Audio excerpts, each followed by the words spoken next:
But as Marshall said, this is the beginning of tight Dharma time in the Quantum School of Zen, but it's actually not just in the Quantum School of Zen. The rhythm of practice in the Buddhist world, which really began in the time of the Buddha, was pretty much in 3-month intervals. During the rainy seasons, the monastics, the Sangha would gather and they would do intensive retreat, just as Marshall was talking about and what's happening in Rhode Island and other places around the globe. And then after 3 months, they so the first 3 months we call Kyolche. The second 3 months is called Heije, which is loose Dharma. So Marshall already introduced tight Dharma. Loose Dharma is what most of us practice most of the time. So we accentuate this moment where we go into tight Dharma. So I'm going to talk a little bit basic tonight about our practice, or some of our forms perhaps. And really, my whole thrust in this Dharma talk is just to encourage you to practice. So just listen with that context. If you are paying attention and you notice how I often begin my monthly Dharma talks, I look for some hook, some story, some koan, something to start us off. So I had been wondering what I was going to come up with for this. And I've got two things I'm going to start with.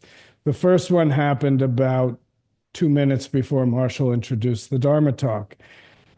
Those of you notice I wear this headset when I give a Dharma speech or Dharma talk, and it's the way my voice goes across the internet.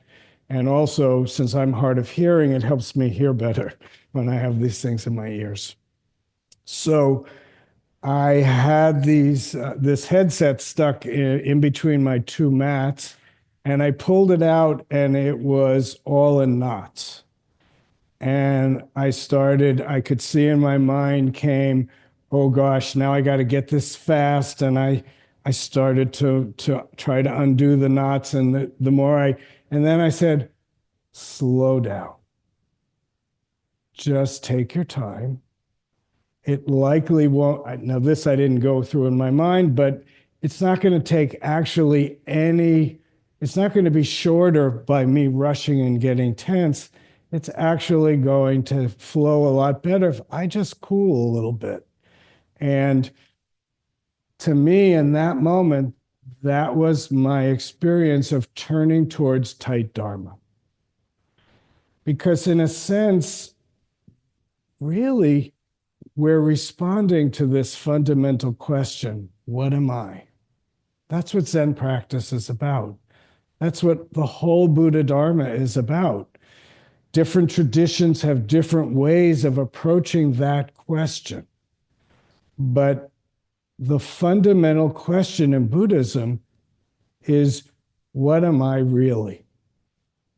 So the second hook, this morning I came across, honestly, on Facebook, this quote from Zen Master Sung San from a very long time ago. And I thought, perfect. Here's my hook. So I'm going to read a quote by Zen Master Sung San. Our pure original nature is always functioning, all the time. If you attain this original nature, then it is possible to change your karma. But the only way to do this is through having a strong practice. This cannot be emphasized enough. You must perceive that karma is thinking. It's completely empty. It has no self-nature. You can perceive this yourself as your practice becomes stronger and clearer. In the meantime, simply don't make good or bad, and this will soon become clear to you. At that point, what is your original face, your original substance? Nobody could give this to you. This is something you can only attain through practice of meditation. Okay, you all catch that? Do I need to read it again? Okay, you got it. So I realize as I'm reading this, I often use this phrase, and I go back to a poem by Zen Master Sung San, the first line of which says, your true nature is always shining and free. Here he says, our pure original nature is always functioning all the time. What I want to heartily suggest to all of us is that we believe that our true self is always shining and free. Our original nature is always functioning. So when we ask this question, what am I? On one hand, we are kind of looking into what is this thing that we call I? Who is this Jeff? Who is Bon Song?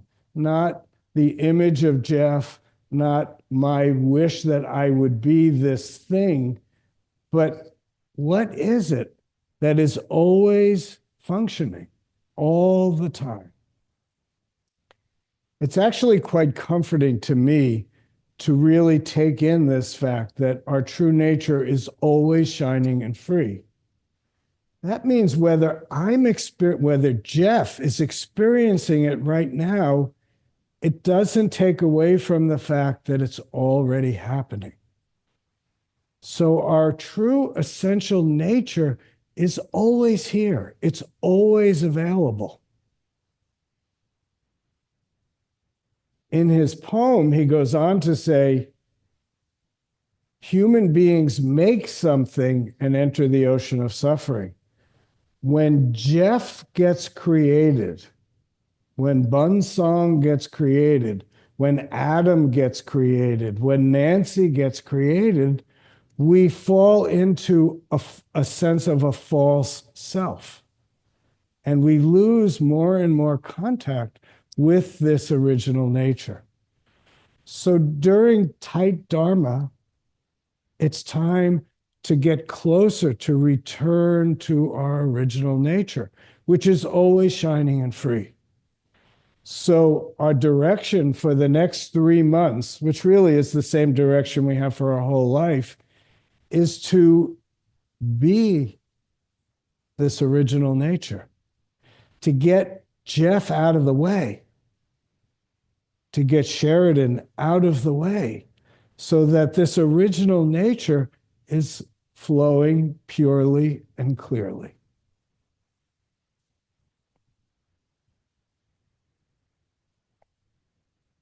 He goes on to say that we do this work through the practice of meditation. So let's go piece by piece through our practice. The fundamental place in Zen practice is meditation.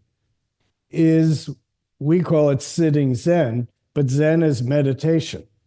But what is meditation? There's so many different aspects to meditation.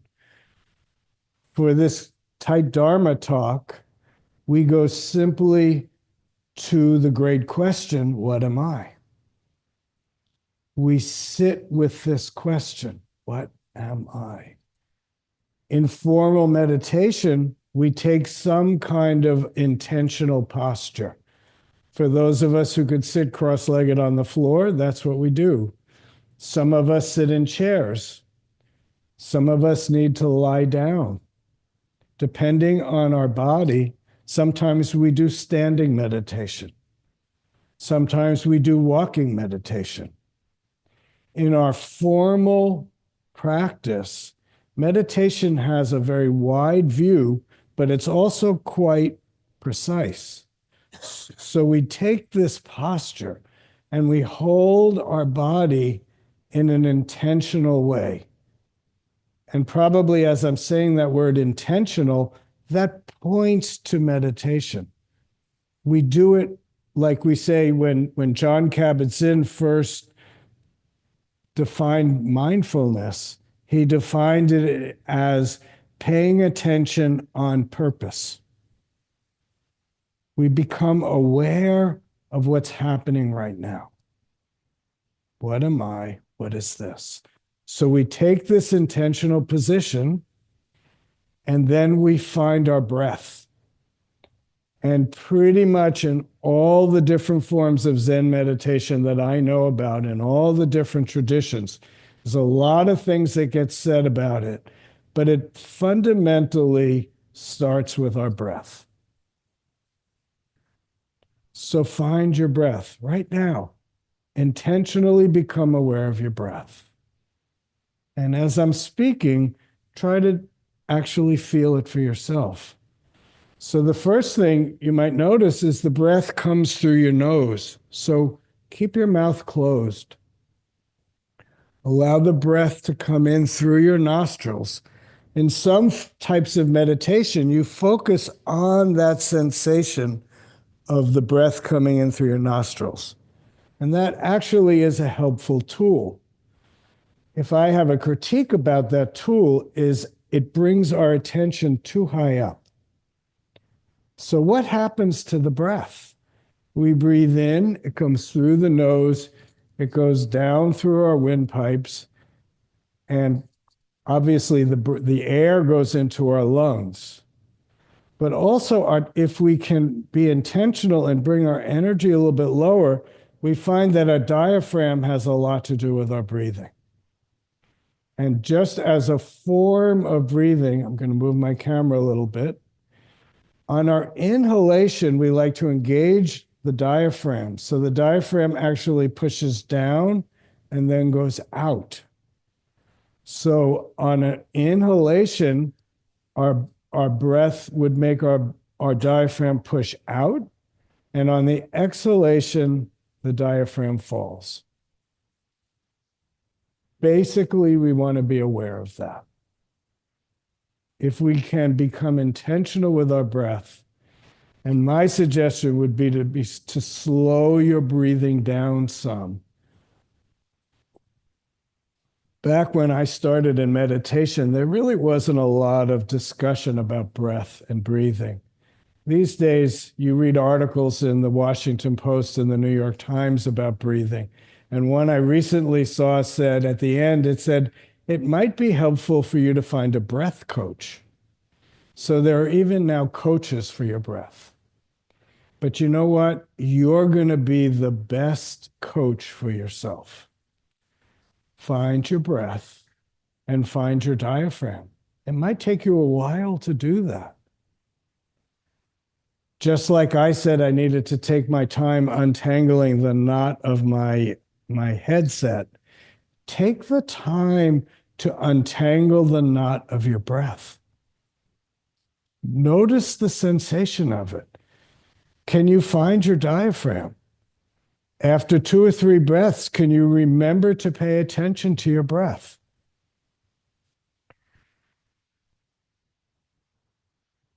Often when we give meditation instruction, and perhaps Paul did it tonight, I honestly don't remember, he'll tell us to find our breath. We say that as if that's a process that happens once, but actually we're constantly finding our breath because we're constantly losing connection to our breath. And what I'm really saying tonight is that breath is our anchor. Breath is the anchor of meditation. Breath is the anchor of our awareness. Breath helps us stay in the present moment. Breath allows us to get out of the tyranny of our thinking mind and out of the, maybe I'll just use the word tyranny again, of our feeling mind, and brings us down into our lower abdomen, into our center. We find in some ways our foundation, or sometimes I think of it as our original home. So if we're talking about our original nature, where does our original nature live? It lives in our original home. And it's not a building. It's not a place. We carry it with us everywhere we go. In the Hindu tradition, they talk about the body as a temple. We never leave the temple.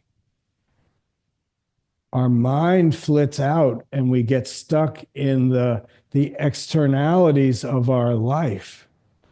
But as we turn our attention back in, and with our breath, we bring our energy down into our lower abdomen, and we have a chance to find our original home.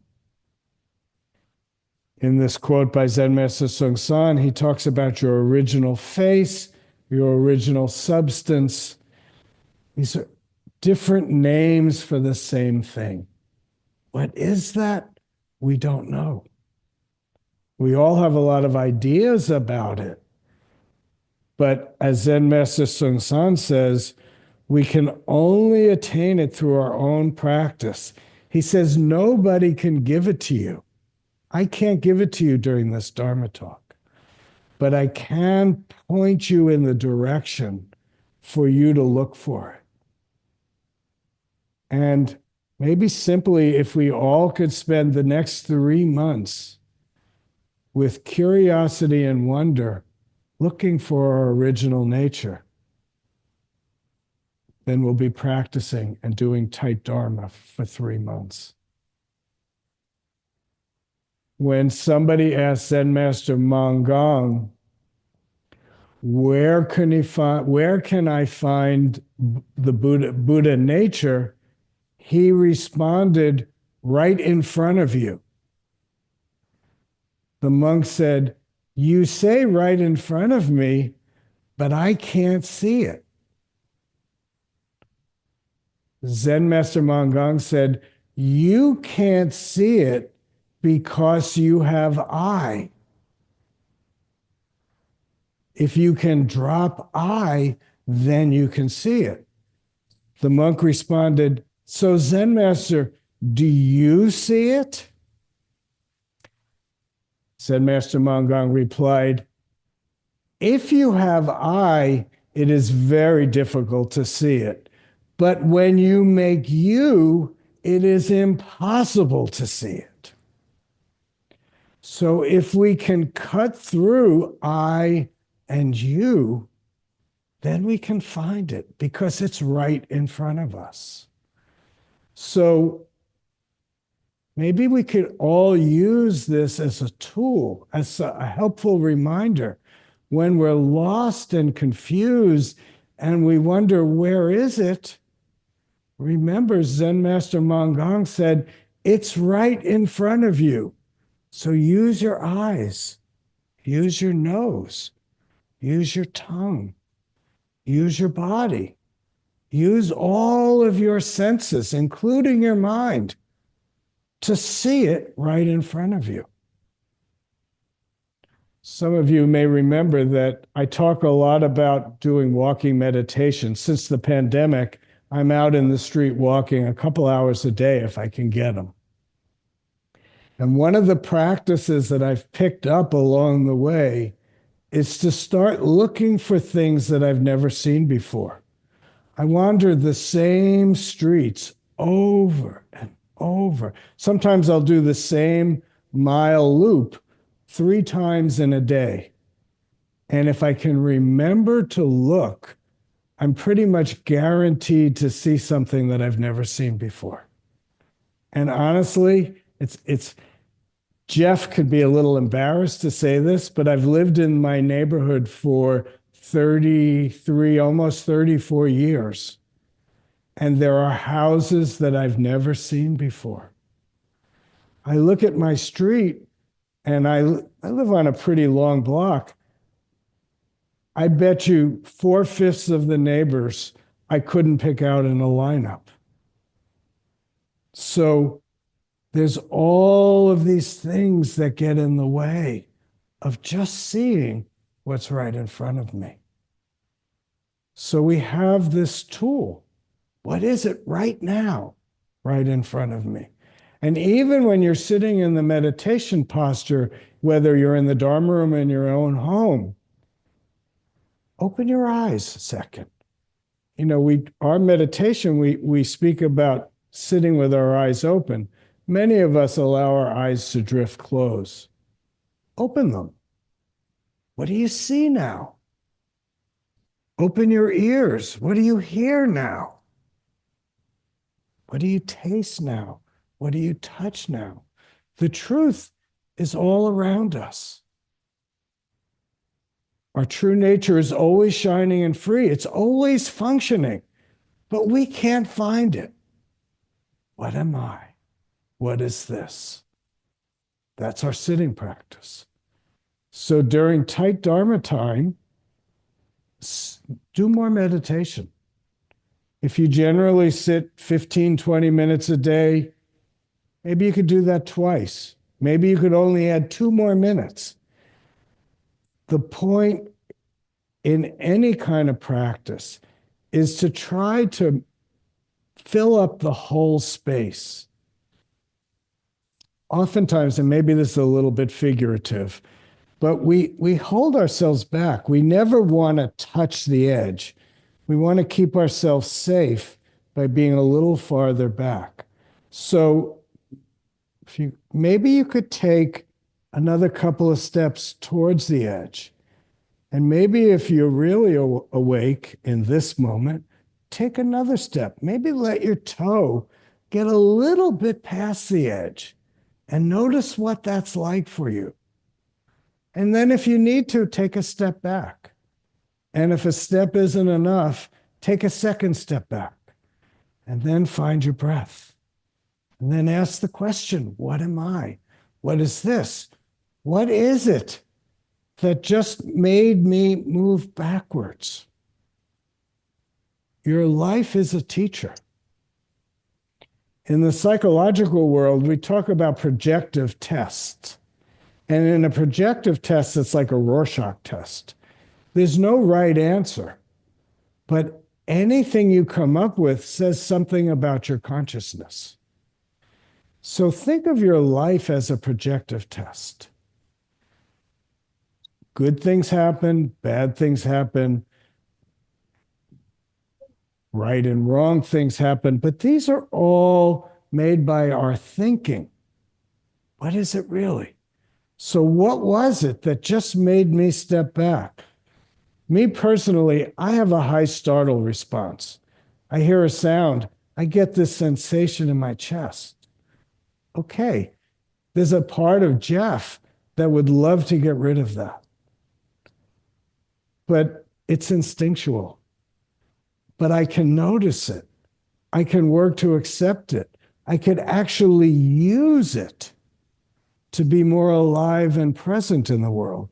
That startle can wake me up. So I know I'm kind of drifting around here, but I'm trying to make the point that your meditation practice is very wide and it's very deep. So don't just limit yourself to what you think you're doing on your meditation cushion. Take it off of the cushion, off of your chair, out into the world.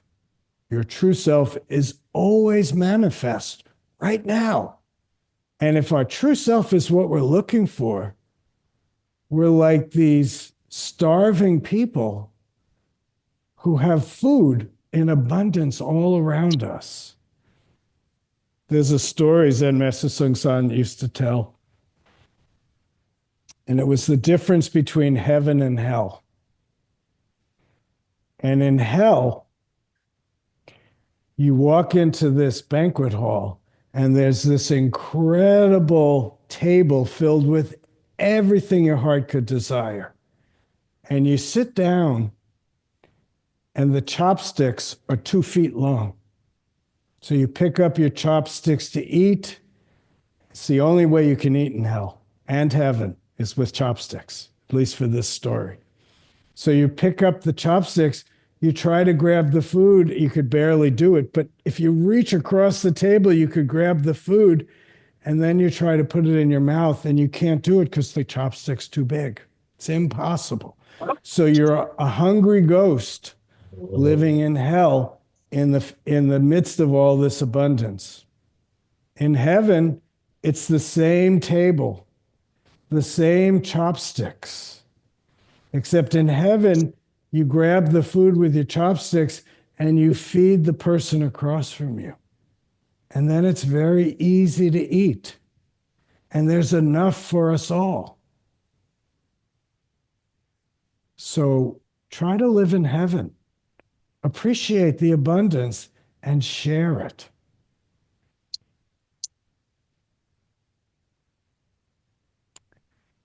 Boy, there's so much more I could say, but I've taken so much time. I think I'm gonna close out with one more point. We all know about sitting meditation. We do, those of us who are used to our practice, we know about chanting, we know about bowing. In our practice, we have time where you can have interviews. We also have times like tonight where you can hear a Dharma talk. All of these things are available during the next 3 months. We've got a retreat coming up in 2 weeks. We've got a 2 week retreat happening the end of February, the beginning of March. We have Monday evening practice. We have Tuesday night practice. We have every morning practice. We have Saturday practice. You can sit on your own. There's an abundance of times for you to drop in and share formal meditation with your Sangha. I think I'll just close with one more practice suggestion, which is mantra. Mantra practice is something it's very easy to bring into your everyday life. And as you're tightening up your practice and trying to do more practice, it's a beautiful way to transition your practice from your formal postures into your everyday life. So for me, I simply use the mantra we have in our school, which is the name of the Bodhisattva of compassion. In Korean, it's Kwanseum Bosal. Bosal means Bodhisattva. Kwanseum means hearing the cries of the world. But the meaning is less important than the action of keeping the mantra. Zen Master Seung Sahn used to say that you can use Coca-Cola as a mantra, and that will be good enough. It's not some magic incantation. It's the attention you bring to your mind and your practice. And I suppose that's what I'm trying to encourage us all to bring over these next 3 months, and use the schedule that we have to be touchstones to keep yourself on track. So maybe I'll just close by mentioning a few people who you'll be hearing from over the next few months. We're not fully complete, but one thing that's happening is our Sangha from Alaska, who we've become so close to over the years, but especially over the pandemic years. There are 4 people from our Alaska Sangha. Marshall, you want to mute Eileen? I can do it. Maybe I can do it. You got it?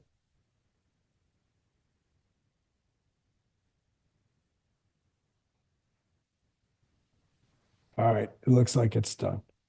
Anyway, so just with a mantra, you just simply repeat the phrase, Kwanseum Boso, Kwanseum Boso, Kwanseum Boso. For me, I like it because it's 4 beats. Kwanseum Boso.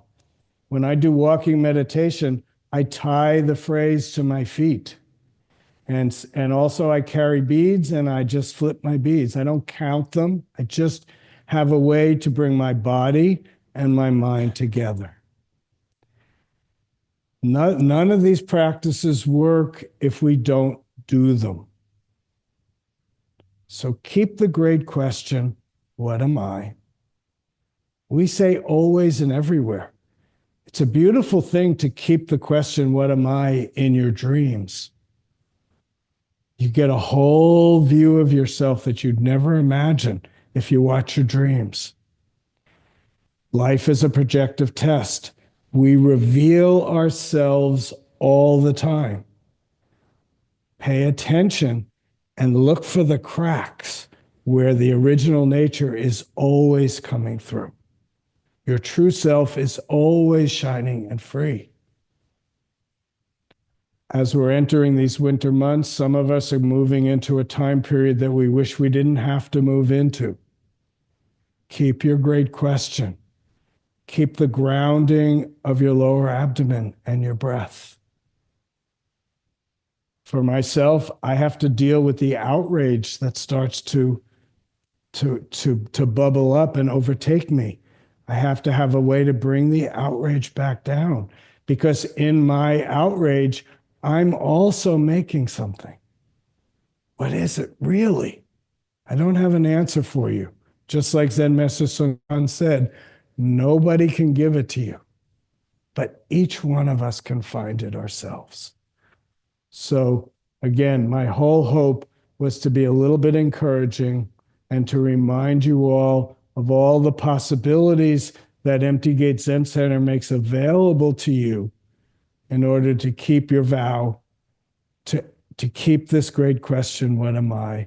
And to join with other people who are actually engaged in this same endeavor. We're all very different. We're as different as the spaces we're all sitting in. But in that difference, there's also a commonality. We're curious. We wonder. We have a sense that if we can get through our mental conditioning and belief system, we can get to something more authentic and real.